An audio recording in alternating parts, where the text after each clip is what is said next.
দেখুন, লক্ষাধিক জমায়েত হবে এখানে। আপনারা দেখতে পাবেন ঐতিহাসিক সভা এবং মাননীয় প্রধানমন্ত্রীর সভা আমরা ঘুরিয়ে ঘুরিয়ে করি, যাতে সব জায়গার মানুষ মাননীয় প্রধানমন্ত্রীর বক্তব্য দেখতে পায় এবং সরাসরি তাকে শুনতে পায়।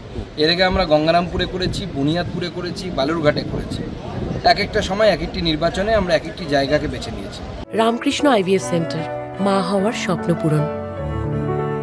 নির্ভরযোগ্য চিকিৎসা এখন আপনারই শহরে, জীবনরেখা হসপিটাল। সেই জন্য এবার বাছা হয়েছে, 26শে নির্বাচনকে কেন্দ্র করে বাছা হয়েছে কুসুমুন্ডি বিধানসভাকে।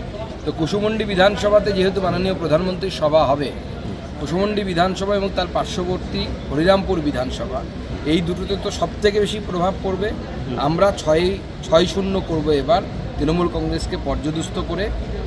এই দুটো তো জিতবই, তার সাথে সাথে কুমারগঞ্জ, সেই কুমারগঞ্জ যেটা আমাদের কাছে বলা হয় নাকি যেটা খুব কঠিন, সেই সিটও আমরা